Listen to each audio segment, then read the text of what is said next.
Cada hora, en el mundo, se botan al agua gigantescos buques cisterna, plataformas petrolíferas y cruceros. Pero, ¿alguna vez te has preguntado qué mantiene a estos monstruos de acero en su sitio en medio del océano? Son las cadenas. No de juguete, sino de esas en las que un solo eslabón pesa media tonelada y soporta una carga equivalente a 3 Boeing 747. Pero, ¿cómo se crea una serpiente de metal de 400 metros de largo que no teme ni al hielo ni a las tormentas? En este video verás los talleres más ardientes, aprenderás sobre soldaduras entre explosiones y sobre el secreto que se esconde dentro de cada eslabón. Mira hasta el final y verás lo que normalmente se queda tras las puertas cerradas de la fábrica.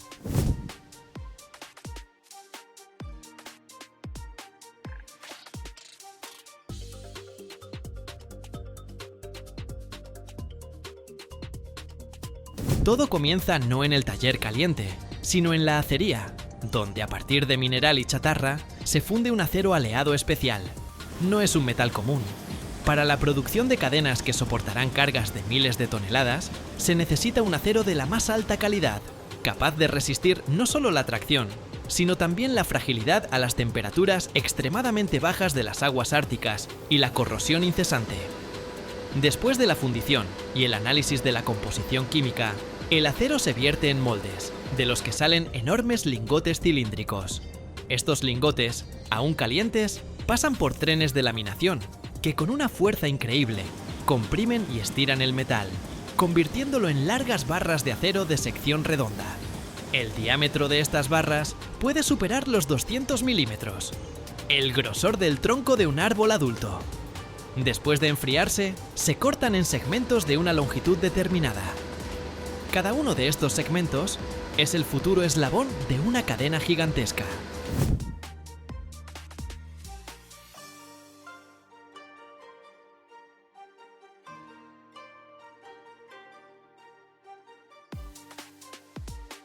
La nave de producción es el reino del fuego y el metal. El aire aquí está saturado con el zumbido de los mecanismos y el olor agudo del acero al rojo vivo. Es aquí donde ocurre el proceso mágico de transformar una barra recta en un eslabón curvo y cerrado. Primero, la barra de acero entra en la boca infernal de un horno de inducción. En cuestión de minutos, un potente campo electromagnético la calienta a una temperatura de 1200 grados Celsius.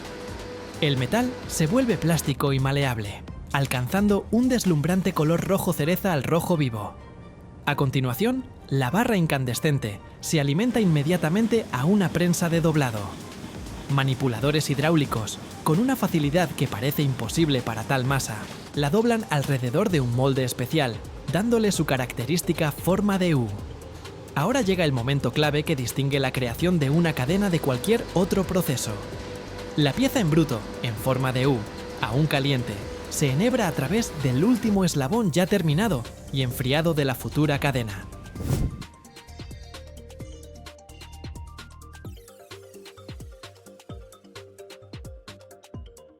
De esta manera, los eslabones se conectan uno con otro, formando un hilo metálico continuo. Después de esto, los extremos de la pieza en forma de U se juntan y se sujetan firmemente en las gigantescas mordazas de cobre de la máquina de soldar. Comienza el proceso de soldadura por contacto y fusión. A través del punto de unión, se pasa una corriente eléctrica de enorme intensidad. El metal en el punto de contacto se derrite instantáneamente, acompañado de un destello cegador y una fuente de chispas. En ese momento, una prensa hidráulica, con una fuerza de cientos de toneladas, comprime los extremos fundidos, fusionándolos literalmente a nivel molecular en una sola pieza. En el lugar de la soldadura, se forma un exceso de metal, la llamada rebaba, que se corta inmediatamente con cuchillas especiales mientras el eslabón aún está caliente. Un eslabón recién soldado todavía no está listo para las pruebas.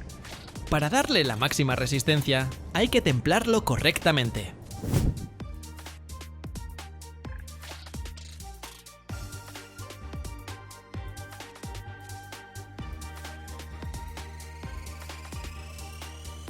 Mientras el eslabón aún conserva una alta temperatura, después de la soldadura, En su centro se instala un soporte transversal llamado contarete. Esta pieza no solo le da al eslabón una rigidez adicional, sino que, lo más importante, previene su deformación y que se enrede durante su uso. Después de instalar el contarete, toda la cadena o sus secciones, de varias decenas de metros, pasan por un proceso de tratamiento térmico. Se calienta de nuevo a una temperatura definida con precisión y luego se enfría bruscamente en una enorme piscina de agua. Este proceso, conocido como templado, hace que el acero sea extremadamente duro, pero al mismo tiempo frágil. Para eliminar esta fragilidad y darle al metal la tenacidad necesaria, la cadena se calienta de nuevo, pero a una temperatura más baja, y se deja enfriar lentamente al aire. Esta etapa se llama revenido. El resultado es un equilibrio perfecto entre dureza y plasticidad.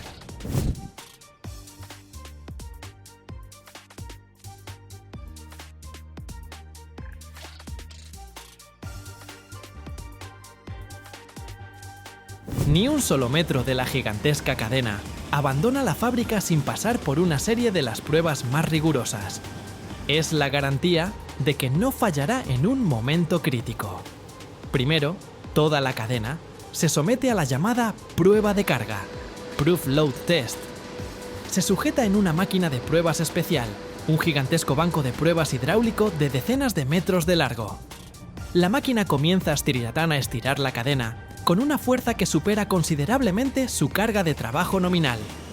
Durante este proceso, cada eslabón, cada soldadura, sufre una tensión colosal. Los inspectores examinan cuidadosamente la cadena, buscando cualquier signo de deformación o microfisuras. Pero la prueba más dramática es la prueba de rotura. De un lote terminado de la cadena, se corta una muestra de prueba de varios eslabones. Se instala en el mismo banco de pruebas y se estira hasta que se rompe.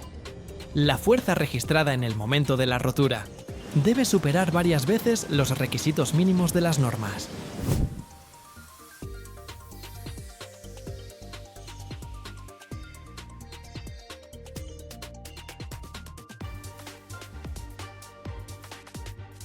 El estruendo ensordecedor del metal al romperse no es un signo de fracaso, sino la mejor confirmación de la calidad y fiabilidad de todo el lote.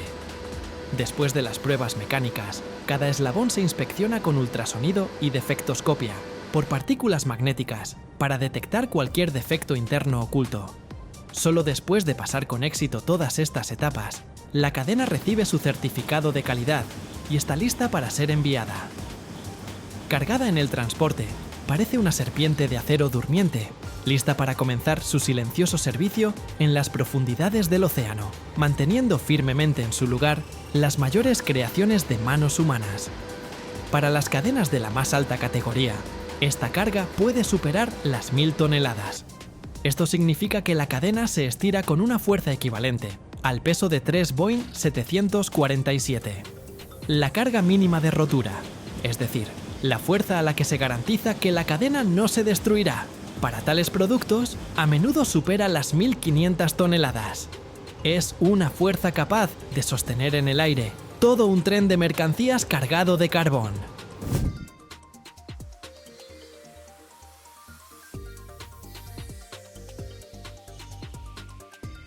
Detrás de cada gigantesco eslabón hay un mundo de cifras impresionantes que ayudan a comprender la verdadera escala y potencia de estos productos. Un solo eslabón de una cadena de ancla de la más alta categoría, destinado a grandes buques o plataformas petrolíferas, puede tener un diámetro de la barra de acero de más de 200 milímetros. El peso de tal eslabón supera fácilmente los 500 kilogramos. Eso es más que el peso de 3 o 4 hombres adultos o un piano de media cola. Sin embargo, las cadenas no se miden por unidades, sino por secciones. Una sección marítima estándar tiene una longitud de 27,5 metros. Una cadena de ancla completa para un superpetrolero o una unidad flotante de producción, almacenamiento y descarga de petróleo puede constar de 12 o 15 de estas secciones, alcanzando una longitud total de más de 400 metros.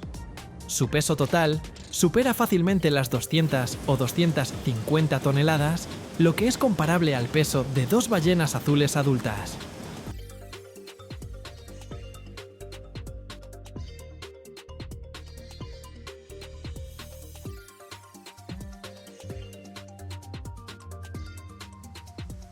Esto es Nigeria. Aquí, la empresa Free Recycle recicla 500.000 llantas al día y es una de las primeras compañías en el reciclaje de llantas. Para comenzar a cortar y triturar el caucho en bloques para parques infantiles y caminos de acceso, los trabajadores primero quitan los alambres de acero. El material que queda después de este proceso es más suave y flexible. La empresa Free Recycle fue fundada por Ifedolapo Runsewe en 2018. En las instalaciones de la empresa se almacenan más de 1 millón de llantas. Sin embargo, esta es solo una pequeña parte del problema.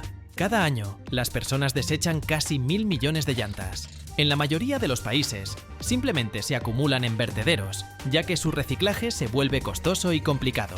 Estas acumulaciones pueden contribuir al desarrollo de la malaria en Nigeria, ya que en las llantas se acumula agua estancada, lo que sirve como lugar de reproducción para los mosquitos.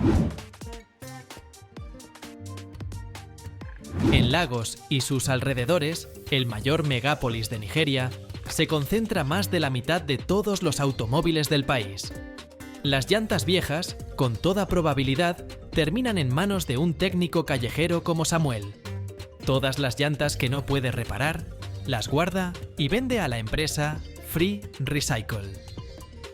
Por cada llanta recolectada, Samuel y otros propietarios de talleres reciben aproximadamente 30 centavos. El cargamento de hoy será almacenado en un estacionamiento detrás de la fábrica de Free Recycle, que tiene una extensión de 2,5 acres. Nadie pensó que Ifedolapo podría convertir una montaña de llantas en dinero cuando comenzó a planear la creación de la empresa. Otros la consideraban loca. Sin embargo, ahora cuenta con un equipo de más de 100 personas y la empresa recibe solo 16 centavos por cada llanta reciclada. En octubre de 2022 se recicló la primera llanta. La primera tarea es extraer los alambres de acero incrustados en el caucho. El debider es una máquina que retira estos alambres en aproximadamente 20 segundos y fue una de sus primeras inversiones. Luego, las llantas pasan por una trituradora que las divide en 4 o 5 piezas fáciles de manejar. Cada hora la empresa recicla alrededor de 150 llantas de automóvil.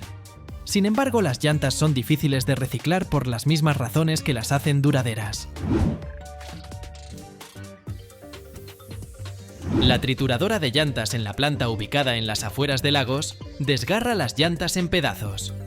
Luego, en los tambores, se trituran en fragmentos aún más pequeños. Los restos son recogidos por los trabajadores en una criba vibratoria y grandes aspiradoras limpian el aire del polvo de caucho. Los fragmentos más pequeños, de no más de 5 milímetros, caen a través de la criba, mientras que los más grandes vuelven al proceso para ser triturados nuevamente. Los fragmentos metálicos restantes son extraídos por imanes. Estos son los hilos de refuerzo, que a menudo están hechos de nylon, plástico u otro material sintético. Ahora solo queda el caucho. La última criba vibratoria los separa en 2 tamaños: gránulos de 3 a 5 milímetros, lo suficientemente resistentes como para ser utilizados como material vial, y un polvo que proporciona una sensación más suave, ideal para parques infantiles y deportivos. Los gránulos de caucho se mezclan en caliente en batidoras. Para mantener todo unido, se utiliza un aglutinante de poliuretano. Encontrar la proporción perfecta que funcione en el clima tropical de la sabana nigeriana llevó mucho tiempo.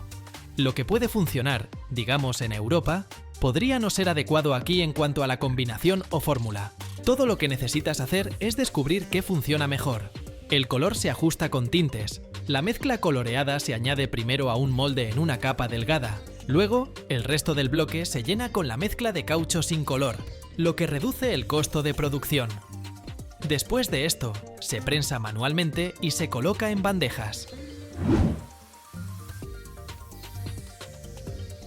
Luego, se secan en un horno durante 8 horas. Debido a la inestable red de suministro eléctrico en Nigeria, la empresa se ve obligada a generar la mayor parte de la energía que consume.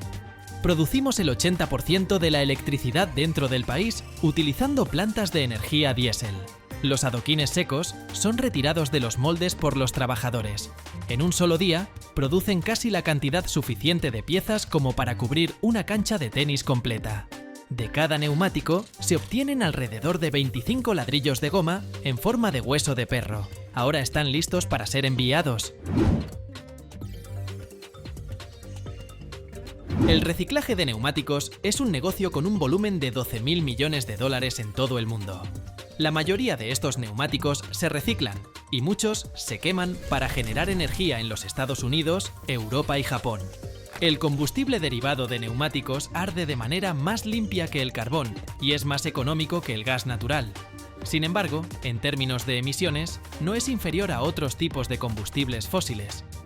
Otro método, la pirólisis, implica calentar los neumáticos a temperaturas muy altas en ausencia de oxígeno. Los defensores de este método afirman que es la forma más ecológica de reciclar materiales, aunque los altos costos energéticos resultan en una baja rentabilidad del negocio. Un tercio de los neumáticos reciclados en los Estados Unidos se utiliza como mantillo para jardines o como nuevo revestimiento para parques infantiles y viviendas. Cuando en el siglo XIX, Charles Goodyear accidentalmente colocó caucho tratado con azufre en un horno, descubrió la vulcanización, un método para endurecer el material. Esto fortaleció la goma y aumentó su resistencia a altas temperaturas, exactamente lo que se necesitaba para las llantas de automóviles. A principios del siglo XX, hubo un auge en la producción de caucho, ya que cada vez más estadounidenses comenzaron a conducir, y la mayor parte del caucho se producía en plantaciones del sudeste asiático. Después, los aliados necesitaron grandes cantidades de caucho para fabricar camiones, automóviles y aviones que se utilizaron en la Segunda Guerra Mundial. El caucho sintético fue creado como resultado de que los Estados Unidos exigieron a sus principales productores encontrar otras fuentes. Para aumentar la durabilidad, los neumáticos modernos se fabrican con una combinación de caucho sintético y natural, reforzados con fibras plásticas y metálicas. Sin embargo, a pesar de su durabilidad, tarde o temprano se desgastan, y el caucho viejo se acumula rápidamente. A finales del siglo XX, en los Estados Unidos se habían acumulado más de 1.000 millones de neumáticos usados. Estos neumáticos tienen la capacidad de flotar en la superficie de los vertederos, filtrando toxinas y reteniendo gases como el metano. Además, son extremadamente inflamables. En Colorado, en el año 1987, se incendiaron cerca de 30 acres de neumáticos. La extinción de este incendio tomó más de una semana, y este evento aumentó la conciencia sobre este tipo de desechos en todo el país. Unos años más tarde, se aprobó legislación que apoyaba el surgimiento de nuevos negocios de reciclaje de neumáticos en todos los estados, excepto en 2. Para el año 2021, los Estados Unidos habían reducido la cantidad de neumáticos almacenados a 50 millones. Actualmente, un tercio de los neumáticos desechados en América se quema en fábricas de papel y hornos de cemento, mientras que otro tercio se recicla en recubrimientos de goma, como césped artificial. Menos del 20% de estos neumáticos terminan en vertederos. Sin embargo, los desechos de neumáticos se están convirtiendo en un problema cada vez más grave en países en desarrollo como Nigeria. En los rankings mundiales de sostenibilidad y reciclaje de residuos, este país se encuentra entre los 10 últimos. Sin embargo, la empresa Free Recycle quiere cambiar esta situación.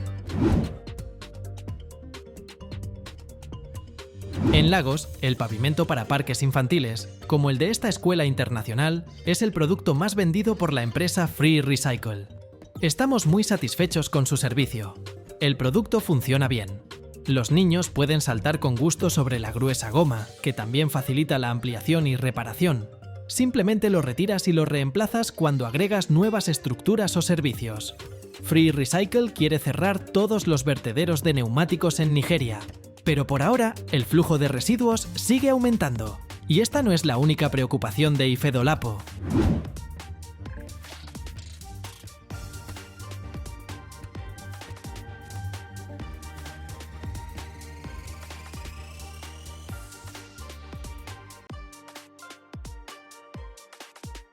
Acabo de regresar de la fábrica, donde vi con mis propios ojos cómo las pantallas OLED pasan por pruebas increíbles. No creerías los tests de resistencia que soportan. Unos mecanismos especiales golpean las pantallas en diferentes puntos y siguen funcionando sin ningún daño. Observé cómo las pantallas caían desde distintas alturas sobre concreto y madera. Fue fascinante. Además, las someten a una presión extrema para verificar su resistencia a las cargas mecánicas. Esta es mi parte favorita del proceso de fabricación. Pero, ¿cómo se fabrican estas pantallas tan delgadas, flexibles y de alta tecnología? Te contaré todas las etapas de su producción. Lo primero que quiero mencionar es que las pantallas de nuestros teléfonos móviles están hechas de un sustrato pulido de fibra de vidrio. Por lo tanto, el proceso de fabricación comienza con la preparación del sustrato. Este es un paso crítico en la producción de pantallas OLED, ya que la calidad del sustrato influye directamente en el rendimiento y la durabilidad del producto final.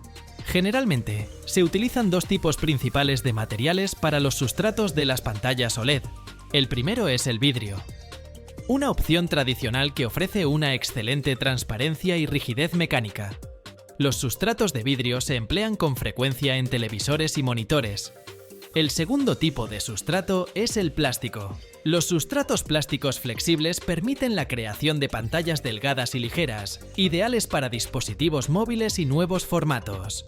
Antes de comenzar la fabricación, el sustrato debe pasar por un proceso de limpieza en varias etapas. Limpieza ultrasónica y química. La limpieza ultrasónica utiliza baños ultrasónicos con soluciones especiales, a menudo a base de alcohol o agua con detergentes, que eliminan el polvo, la suciedad y las impurezas orgánicas de la superficie. En algunos casos, se utilizan sustancias químicas, como ácidos para eliminar óxidos y otros contaminantes, lo que es especialmente importante para los sustratos de vidrio. Después de la limpieza, los sustratos se secan en condiciones controladas de temperatura y humedad para evitar una nueva contaminación, y entonces comienza la formación de la superficie. Para mejorar la adhesión de las capas siguientes, es fundamental que la superficie del sustrato sea perfecta, por lo que se somete a un proceso de pulido. Si el sustrato está hecho de vidrio, su superficie puede ser pulida hasta obtener un brillo de espejo, lo que reduce las pérdidas de luz y mejora la reflectividad. En algunos casos, se aplica un recubrimiento antirreflejante a la superficie, lo que mejora la visibilidad bajo una iluminación intensa. Antes de pasar a la siguiente etapa, se inspeccionan los sustratos en busca de defectos visibles. Se mide su grosor utilizando micrómetros o sistemas láser, y se evalúa la presencia de residuos que podrían afectar la calidad de las capas siguientes. El proceso de pulido comienza con la aplicación de una solución especial sobre el sustrato comprimido. Una herramienta de pulido en el mecanismo gira e interactúa con la superficie de la pantalla, eliminando las asperezas y microimperfecciones. Después, se utiliza un láser sobre la superficie del sustrato para garantizar una suavidad perfecta. Luego, mediante sensores, los trabajadores miden la lisura de la superficie. Una vez que se completan todas las etapas de preparación, el sustrato está listo para la aplicación de los electrodos. Para ello, se pueden aplicar recubrimientos especiales al sustrato que mejoran su conductividad eléctrica. La aplicación de los electrodos es un paso crucial en la producción de pantallas OLED, ya que la calidad de estos electrodos determina la eficiencia y el rendimiento del dispositivo. Este proceso implica el uso de tecnologías avanzadas y materiales específicos para garantizar un contacto eléctrico confiable. En las pantallas OLED se utilizan dos tipos principales de electrodos, el ánodo y el cátodo. Ánodo. Generalmente está hecho de una aleación de óxido de indio y estaño, que ofrece excelente conductividad eléctrica y transparencia. Esto permite que la luz generada por las capas orgánicas pase a través del ánodo sin obstrucciones. cátodo. Por lo general, está compuesto de metales como el aluminio o la plata. Estos materiales proporcionan alta conductividad eléctrica y una excelente capacidad reflectante. Existen varios métodos comunes para aplicar los electrodos sobre el sustrato, entre ellos el recubrimiento por vacío, el asterisk spin coating asterisk y la impresión por inyección de tinta. Recubrimiento por vacío. Es uno de los métodos más populares para aplicar la aleación de óxido de indio y estaño. El sustrato se coloca en una cámara de vacío, donde el material del electrodo se pulveriza sobre su superficie. El vacío asegura una distribución uniforme y una alta calidad de recubrimiento. Spin coating. Este método suele utilizarse para aplicar cátodos. Se aplica una solución metálica sobre el sustrato, que luego gira a alta velocidad. Esto permite obtener una capa uniforme del material. Impresión por inyección de tinta. Esta es una tecnología más reciente que permite aplicar los electrodos de manera más eficiente y con menores costos. Utiliza impresoras especializadas que depositan el material del electrodo con gran precisión, mejorando así la eficiencia del proceso de fabricación. Después de aplicar los electrodos, se verifica la conductividad eléctrica, ya que una mala conductividad puede afectar negativamente el funcionamiento de la pantalla. Y ahora los guiaré al siguiente paso de la producción, la formación de las capas orgánicas. Esta etapa es crucial en la fabricación de pantallas OLED, ya que estas capas son las responsables de la generación de luz.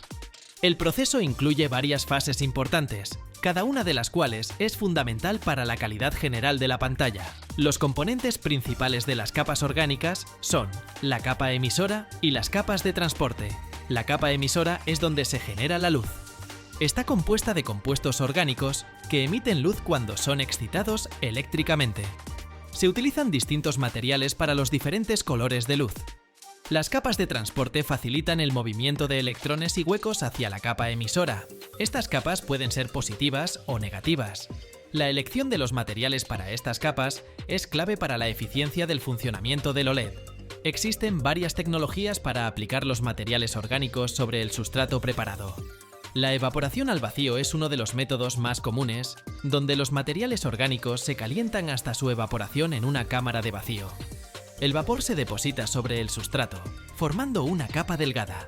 Este método asegura alta pureza y control del grosor de la capa.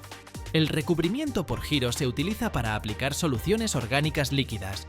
La solución se coloca sobre un sustrato giratorio, lo que permite lograr una cobertura uniforme.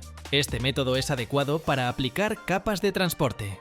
La deposición por ablación láser se emplea para aplicar materiales de forma precisa, permitiendo controlar tanto el grosor como la composición de las capas. Este método es menos común, pero puede ser útil para aplicaciones específicas. Las pantallas OLED suelen tener varias capas orgánicas que trabajan en conjunto. La capa emisora, dos capas de transporte, una para los huecos y otra para los electrones, y en algunos casos, capas intermedias que mejoran el rendimiento. Cada una de estas capas tiene un grosor óptimo que permite alcanzar el máximo brillo y eficiencia energética. Estos parámetros se calculan durante la fase de diseño.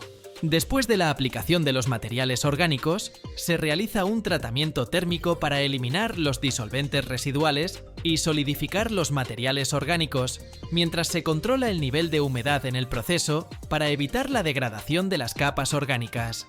Posteriormente, en la etapa de control de calidad, se llevan a cabo pruebas ópticas para verificar la transparencia y otras características ópticas de las capas, ya que esto afecta la calidad de la imagen. Finalmente, se realizan pruebas eléctricas para evaluar la conductividad eléctrica de los materiales orgánicos, dado que una mala conductividad puede reducir la eficiencia de la pantalla OLED. El uso de métodos modernos de aplicación y control de calidad permite alcanzar altos estándares en esta compleja tecnología, lo que convierte a las pantallas OLED en unas de las más deseadas en el mundo de la electrónica de consumo. Son conocidas por su alto contraste, colores vibrantes con una amplia gama de tonalidades, amplios ángulos de visión y su delgadez y flexibilidad, lo que a su vez abre nuevas posibilidades en el diseño de dispositivos. La fabricación de pantallas OLED es un proceso complejo y multifacético que combina tecnologías innovadoras con un enfoque artístico. Esta tecnología no solo está transformando la industria electrónica, sino que también mejora nuestra vida diaria, brindándonos imágenes brillantes y nítidas. Solo basta con sacar tu teléfono inteligente del bolsillo y tocar el progreso tecnológico.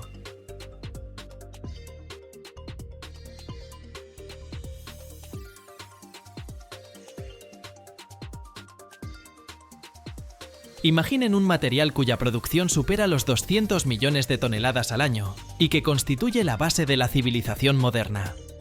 Sí, estamos hablando del vidrio. Pero no se trata simplemente de un fragmento transparente. Es la transformación de arena de cuarzo común en un milagro de la ingeniería a través de procesos de una magnitud impresionante. ¿Están listos para sumergirse en un mundo donde la arena se convierte en el fundamento de las tecnologías? A continuación, descubrirán lo más interesante. La producción mundial de vidrio supera los 200 millones de toneladas al año. El material principal para el vidrio es la arena de cuarzo, rica en dióxido de silicio, que constituye la base para crear un vidrio resistente y transparente. El proceso comienza con una cuidadosa selección de materias primas. La arena de cuarzo debe tener un alto grado de pureza y bajo contenido de impurezas, como el hierro, que puede darle al vidrio un color no deseado. Cuanto más pura es la arena, más transparente será el vidrio. Además de la arena de cuarzo, se añade ceniza de soda para reducir la temperatura de fusión de la arena y caliza, lo que ayuda a mejorar la resistencia y estabilidad del vidrio. A veces, se agregan otros aditivos para lograr ciertos colores o propiedades especiales. El óxido de cobalto le da un tono azul y el óxido de hierro un tono verde. La arena de cuarzo se extrae en canteras especializadas o de depósitos naturales de arena. Las empresas primero estudian los terrenos, realizan análisis geológicos para determinar la composición de la arena, su pureza y la viabilidad económica de la extracción. Las canteras a cielo abierto son el método más común. Se retira la capa superficial del suelo y luego excavadoras extraen la arena. Después de la extracción, la arena se limpia de impurezas y partículas extrañas. Esto es especialmente importante para la industria del vidrio, ya que incluso las impurezas menores afectan la calidad del producto final. La arena limpia se empaqueta en grandes sacos o contenedores y se transporta en ferrocarril o camiones a las fábricas de producción de vidrio.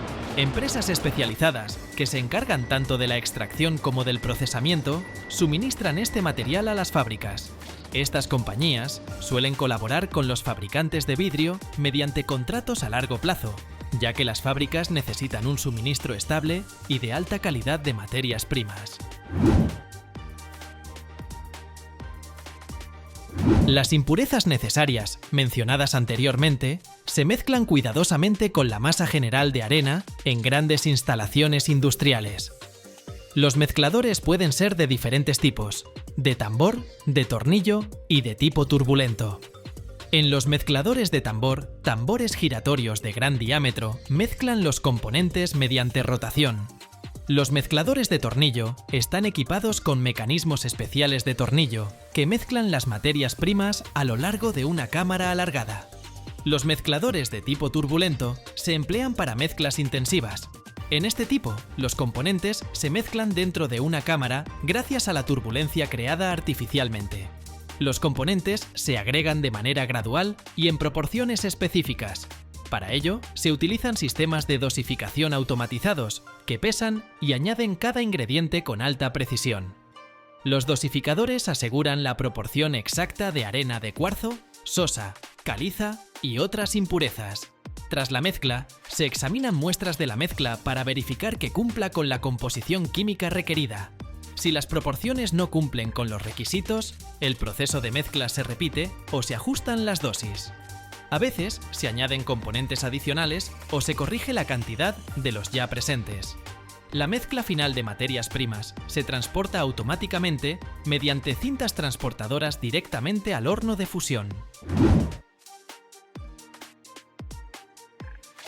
La mezcla de materias primas se carga en hornos especiales, donde se produce la fusión a altas temperaturas. Generalmente, la temperatura alcanza entre 1500 y 1600 grados Celsius, lo cual permite que la arena de cuarzo y otros componentes se transformen en una masa de vidrio líquida.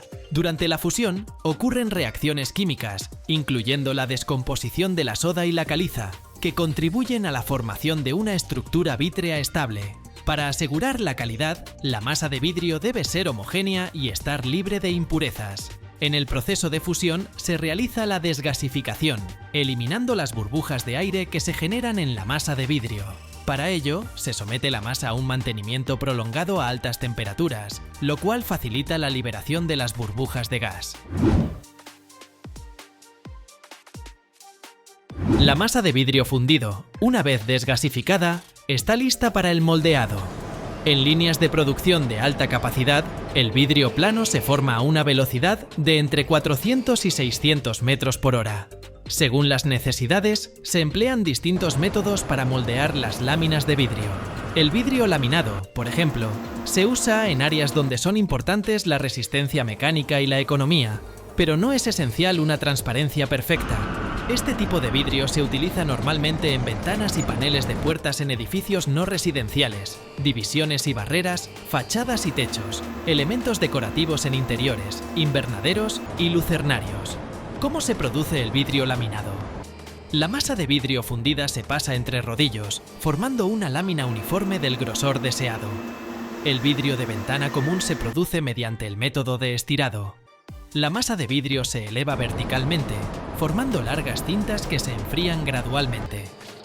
El método más moderno para fabricar vidrio plano es el proceso de vidrio flotado. La masa de vidrio se vierte sobre una superficie de estaño fundido, donde se extiende formando una capa perfectamente lisa y uniforme. Este método garantiza una alta calidad y una mínima variación de grosor en el vidrio.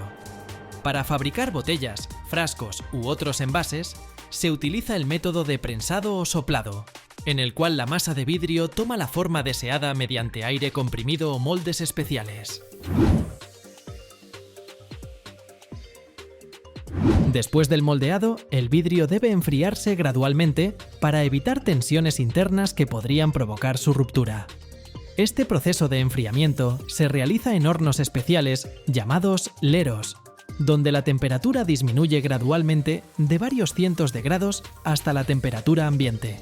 Esto permite obtener un material homogéneo y resistente a los impactos. Los leros suelen tener la forma de un túnel horizontal, cuya longitud puede alcanzar decenas de metros, normalmente entre 20 y 60 metros. La anchura y altura del túnel dependen del tamaño del vidrio que se necesita templar. La estructura está diseñada para que el vidrio se desplace lentamente de un extremo al otro, atravesando distintas zonas de temperatura. En el interior del lero hay un transportador en movimiento que desplaza el vidrio lentamente desde la zona caliente inicial hasta el final del túnel. Este sistema de transporte asegura un movimiento continuo, lo cual permite un enfriamiento uniforme del vidrio en todos sus lados. El proceso de enfriamiento suele durar aproximadamente 2 horas. Para añadir propiedades adicionales, el vidrio a veces se somete a recocido o endurecimiento. El recocido es un proceso en el que el vidrio se mantiene a una cierta temperatura y luego se enfría lentamente, lo que ayuda a aliviar las tensiones residuales. El endurecimiento, por su parte, es un proceso de enfriamiento rápido después de calentar el vidrio a una temperatura de aproximadamente 650 grados Celsius. El vidrio templado se vuelve más fuerte y resistente a impactos y a cambios térmicos. En caso de romperse, se fragmenta en pequeños trozos, reduciendo el riesgo de lesiones. Después del enfriamiento, las láminas de vidrio se cortan de acuerdo con las dimensiones especificadas. El corte se realiza utilizando herramientas especiales de diamante o láseres. Los bordes del vidrio se pulen para evitar ángulos afilados que puedan causar cortes. Este proceso es especialmente importante para el vidrio que se utilizará en ventanas, muebles u otros objetos domésticos. La producción de vidrio se acompaña de un riguroso control de calidad. El vidrio se inspecciona para detectar defectos, tales como burbujas de aire, rayaduras, grietas y variaciones en la transparencia o el color. La inspección puede ser visual, así como mediante el uso de dispositivos especiales que detectan los defectos más mínimos. A algunos tipos de vidrio, como el arquitectónico o el automotriz, se les aplican recubrimientos especiales. Estos pueden incluir capas protectoras que reducen los reflejos, recubrimientos que bloquean la radiación ultravioleta o infrarroja, o capas especiales para mejorar el aislamiento térmico. El proceso de aplicación de estos recubrimientos generalmente se realiza en cámaras de vacío, donde, mediante descargas eléctricas, se deposita una capa de óxido metálico sobre la superficie del vidrio. Este recubrimiento se adhiere firmemente al vidrio, creando una barrera protectora. El vidrio terminado se empaqueta cuidadosamente para evitar daños durante el transporte. El vidrio en láminas generalmente se embala en cajas de madera o metal, con materiales amortiguadores especiales que previenen los golpes y la fricción entre las láminas. Las botellas, frascos y otros productos de vidrio se empacan en cajas de cartón o en contenedores de plástico con compartimentos individuales. El transporte del vidrio es la etapa final. Para evitar daños, el vidrio se asegura en posición vertical o se utilizan contenedores especiales. El transporte del vidrio requiere vehículos con buena amortiguación, lo cual minimiza la vibración durante el trayecto. Normalmente, se emplean camiones con suspensión suave o furgonetas especiales.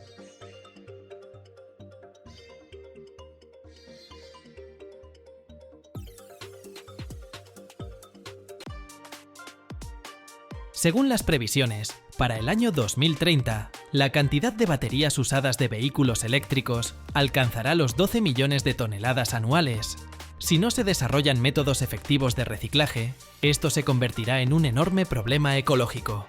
Hoy aprenderás cómo han evolucionado, cómo se producen y qué sucede con las baterías al final de su ciclo de vida. Las baterías de automóviles son el corazón de los vehículos modernos. Proporcionan la energía necesaria para arrancar el motor, alimentan los sistemas eléctricos y, en el caso de los vehículos eléctricos o híbridos, son la principal fuente de energía para el movimiento. Te invito a echar un vistazo a la historia de su creación. La historia de las baterías comienza en el siglo XVIII. En el año 1800, el científico italiano Alessandro Volta inventó la primera batería química, la pila de Volta. Esta fue una lejana predecesora de las baterías modernas. Las primeras baterías recargables aptas para un uso repetido fueron creadas por el físico francés Gaston Planté en el año 1859. Estas eran baterías de plomo ácido, que aún hoy se utilizan ampliamente en vehículos con motores de combustión interna.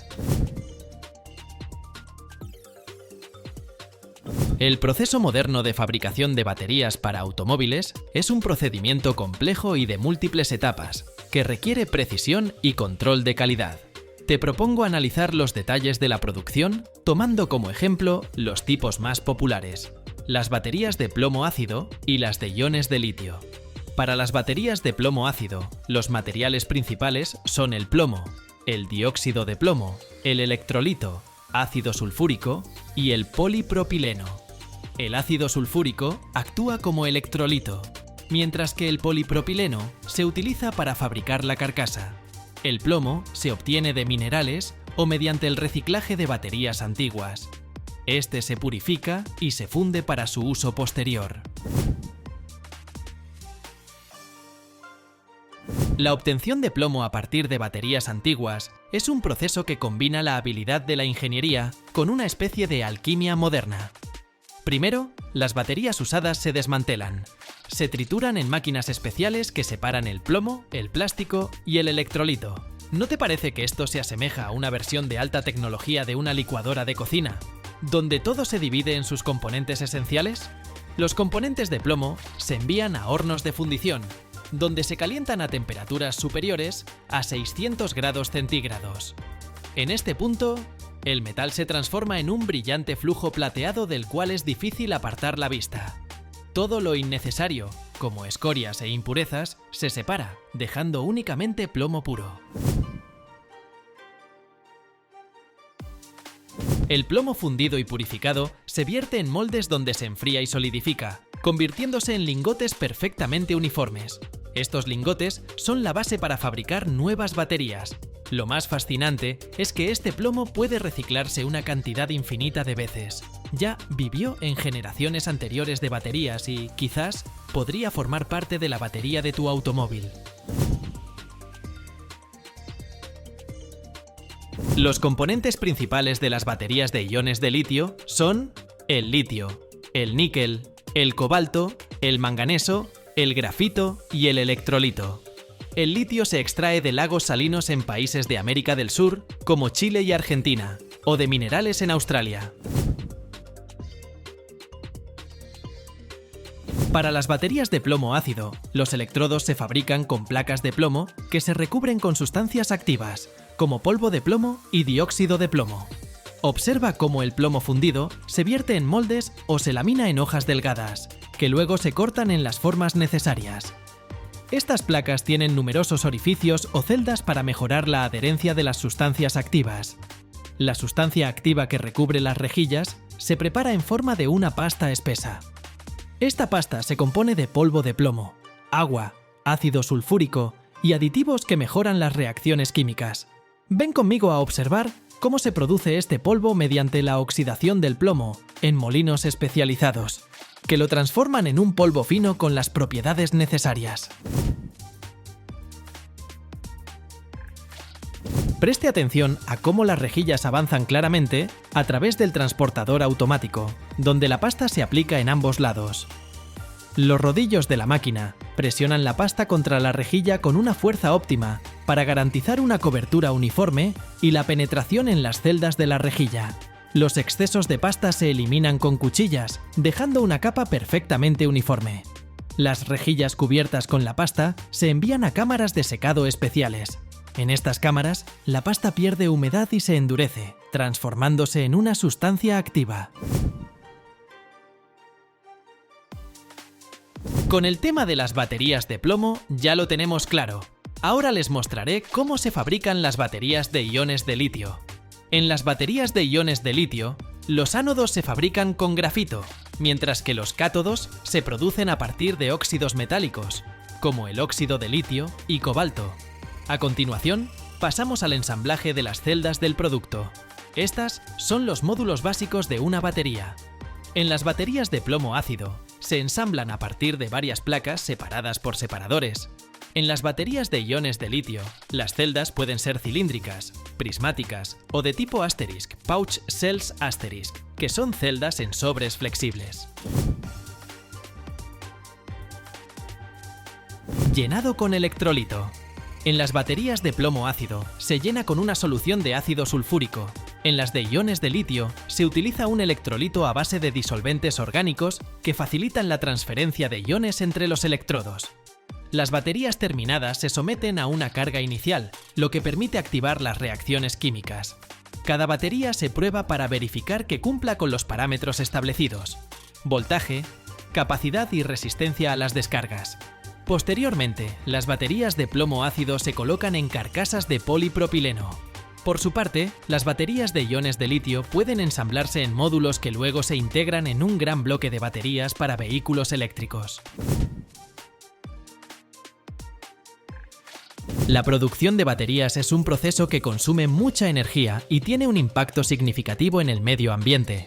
En el caso de las baterías de plomo ácido, el plomo se funde y reutiliza. El plástico también se emplea para fabricar nuevas carcasas, y el electrolito se neutraliza o recicla.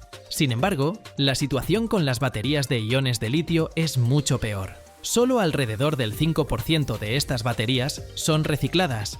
Esto se debe a la complejidad del proceso para extraer el litio, el níquel y el cobalto. Sin embargo, el daño no se limita solo a la neutralización de los componentes. Para fabricar una batería de iones de litio para un automóvil eléctrico que pese 500 kilogramos, se requieren 250 toneladas de roca y casi 2 millones de litros de agua. Esto representa una grave amenaza de agotamiento de los recursos del planeta. Además, la producción de una batería para un automóvil eléctrico genera entre 3 y 16 toneladas de dióxido de carbono. Imagínese, esa es la cantidad que produce un coche en 5 años de uso. Y aquí hablamos de una sola batería. El problema más grave, sin embargo, es la extracción de cobalto. Alrededor del 70% del cobalto mundial proviene de la República Democrática del Congo, donde las condiciones de trabajo son terribles y, lamentablemente, incluso participan niños. Según estimaciones de Amnesty International, más de 40.000 niños trabajan en la extracción de cobalto. Además, esta actividad a menudo causa la destrucción de los ecosistemas locales. Por otro lado, el reciclaje de baterías de plomo ácido en países con bajo nivel de control ambiental, como la India o China, suele ir acompañado de la emisión de polvo de plomo y ácidos al aire. Esto provoca la formación de nubes tóxicas que afectan la salud de cientos de miles de personas.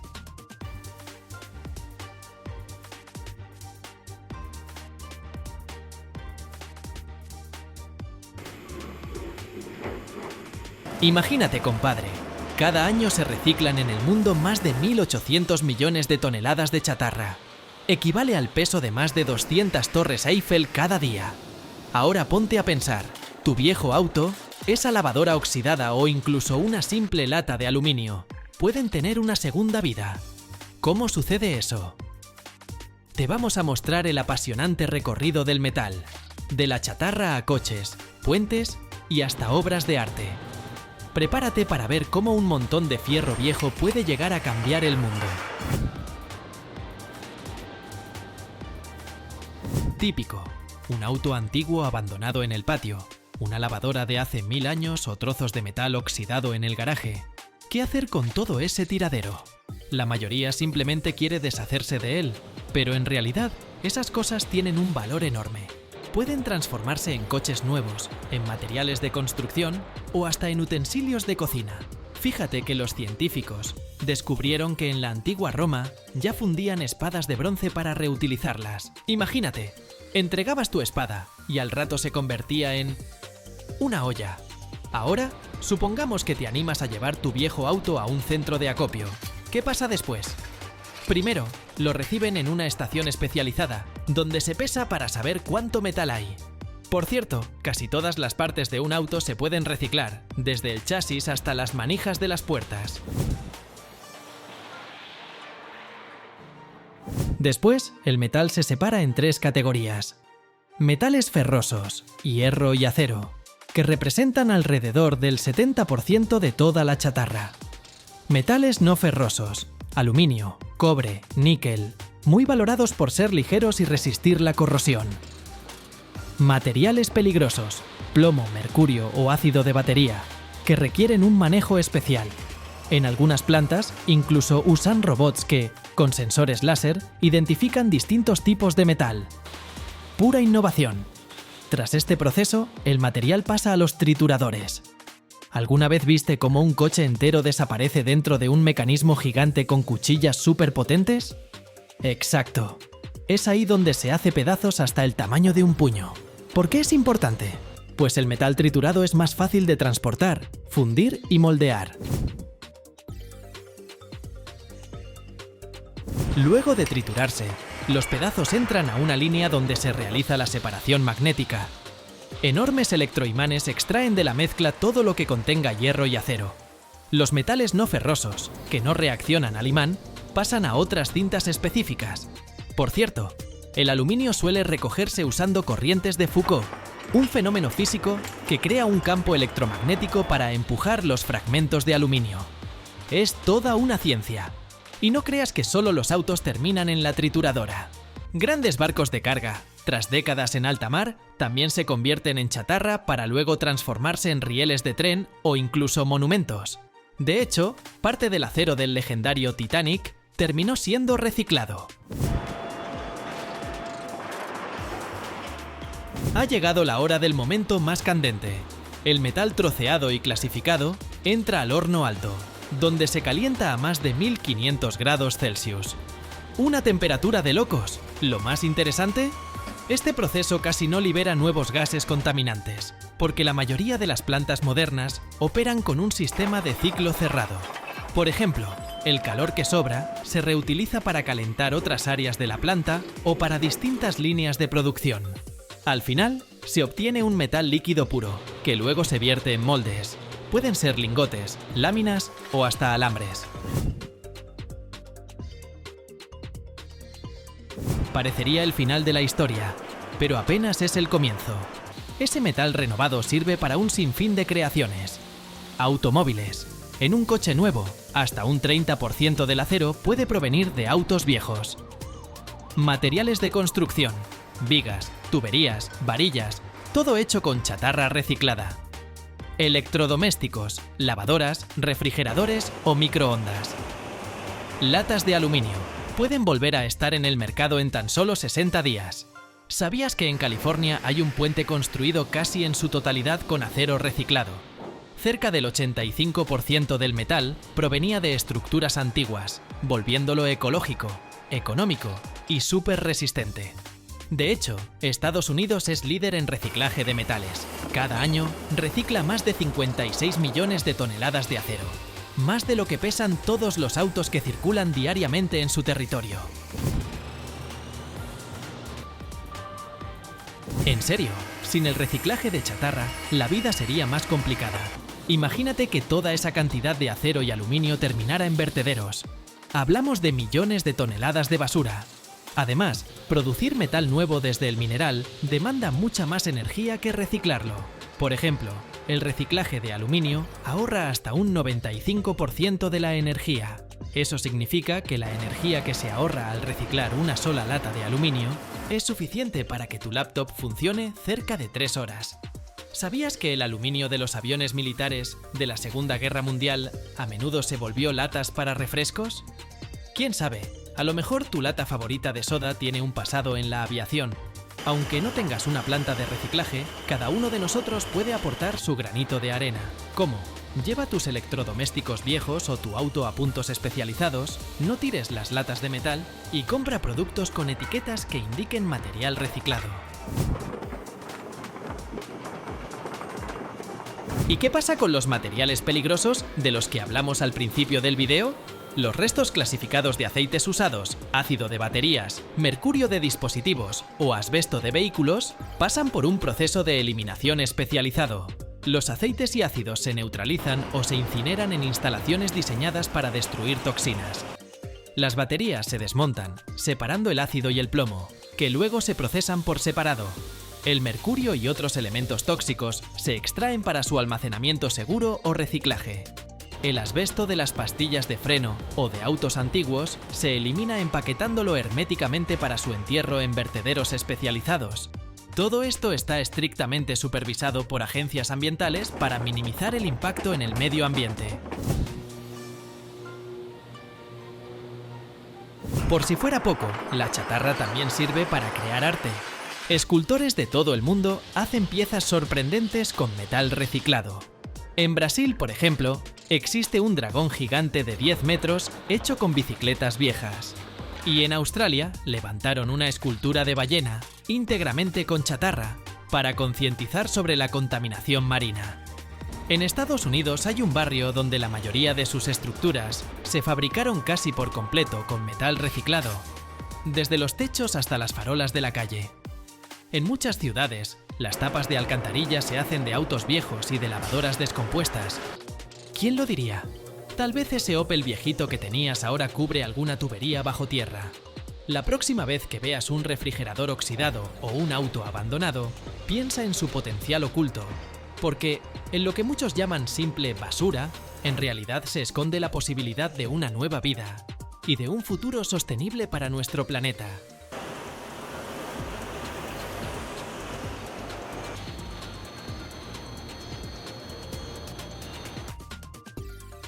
¿Qué hacer con tu viejo iPhone? ¿Sabes? Ese iPhone que alguna vez fue tu mejor compañero, pero ahora está acumulando polvo en un cajón. No estás solo. Cada año, millones de dispositivos de Apple pierden su relevancia porque algo nuevo y brillante aparece en el horizonte.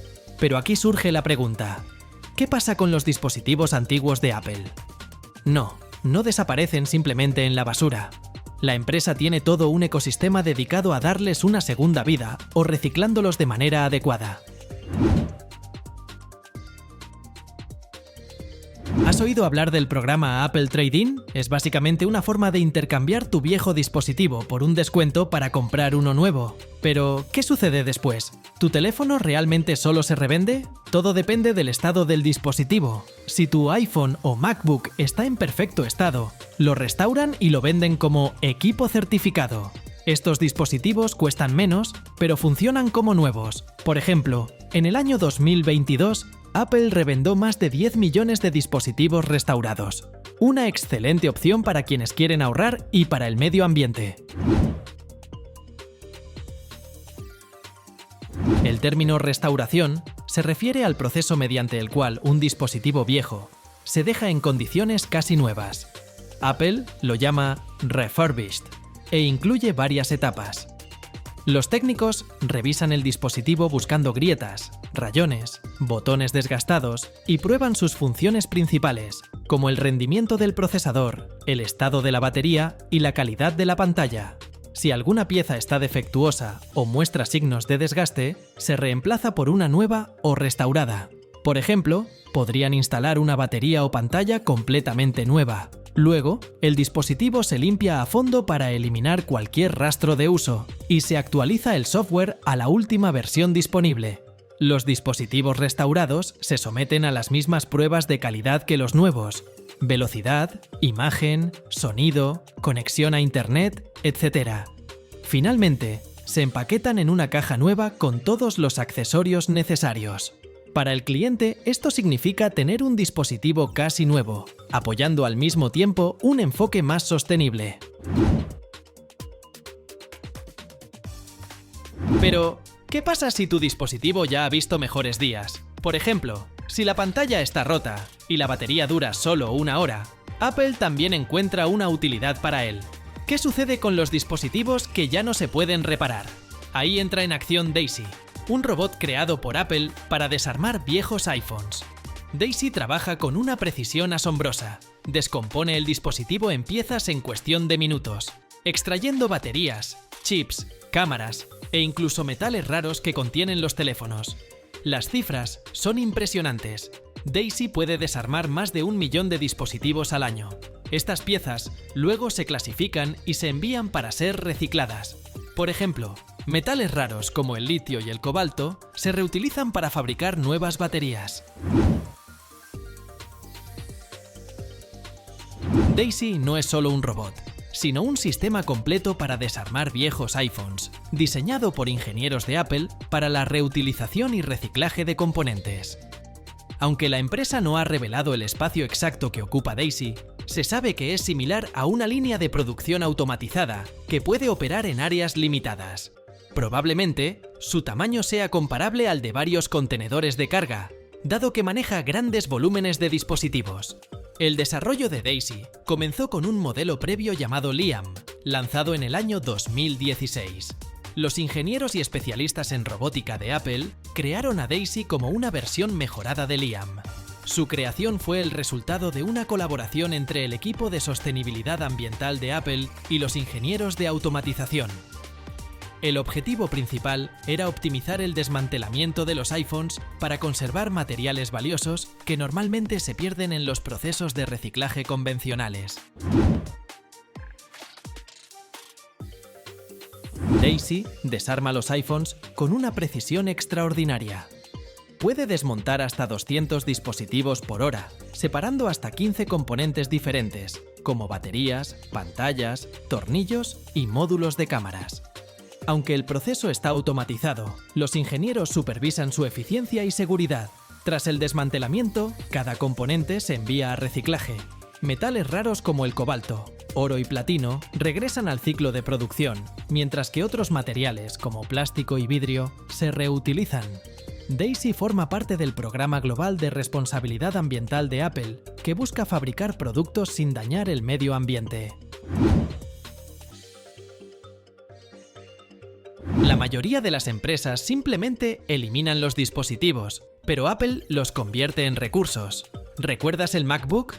Es posible que su carcasa de aluminio ahora sea parte de tu nuevo iPad. En el año 2023, Apple declaró que el 20% de todos los materiales utilizados en sus nuevos productos eran reciclados. Además, Apple sigue ampliando sus iniciativas verdes. Por ejemplo, el 100% del tungsteno y los metales raros en los nuevos iPhone 15 son materiales reciclados. Esto significa que el iPhone es solo una parte de la historia. Apple también trabaja con otros dispositivos: MacBook, iPad, Apple Watch e incluso AirPods. Sí, esos mismos AirPods que son difíciles de desarmar debido a su compleja construcción, también se reciclan. Aunque el proceso es un poco más complicado, Apple colabora con empresas asociadas que ayudan a reciclar tecnología pequeña, extrayendo materiales valiosos de ella.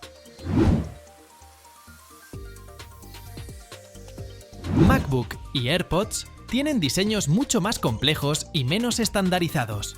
Sus componentes están estrechamente integrados, lo que dificulta la automatización de su desmantelamiento. Por ejemplo, en los MacBook, la batería está pegada a la carcasa, lo que complica el reciclaje. Los iPhones están hechos principalmente de vidrio y aluminio, mientras que los MacBook utilizan más aluminio, y los AirPods contienen pequeños componentes como plástico, baterías y metales que requieren un enfoque especial. Daisy está diseñada para trabajar con dispositivos compactos y de tamaño uniforme. Por otro lado, los MacBook tienen diferentes formatos, tamaños y pesos, y los AirPods contienen componentes microscópicos. Los MacBook se reciclan mediante otros sistemas automatizados o de forma manual. Por ejemplo, Apple utiliza dispositivos especiales para retirar baterías y reciclar las carcasas de aluminio. La empresa también lanzó una iniciativa llamada Material Recovery Lab en Texas, donde se prueban nuevas formas de desmantelar estos dispositivos. Los AirPods, debido a su tamaño miniatura y construcción compleja, a menudo se desarman manualmente. La principal dificultad es extraer las baterías sin dañar otros materiales. Apple está trabajando en el desarrollo de nuevos robots para reciclar dispositivos similares. No todos los materiales se pueden reciclar completamente. Algunos componentes, como plásticos pegados o ciertas aleaciones, aún no son totalmente reciclables. Por lo tanto, Apple utiliza diferentes estrategias de reciclaje según la composición y el diseño de cada dispositivo. Así que, la próxima vez que pienses qué hacer con tu viejo iPhone, recuerda a Daisy, el reciclaje verde y la oportunidad de formar parte de este ciclo, porque incluso tu viejo dispositivo puede ayudar a crear algo nuevo.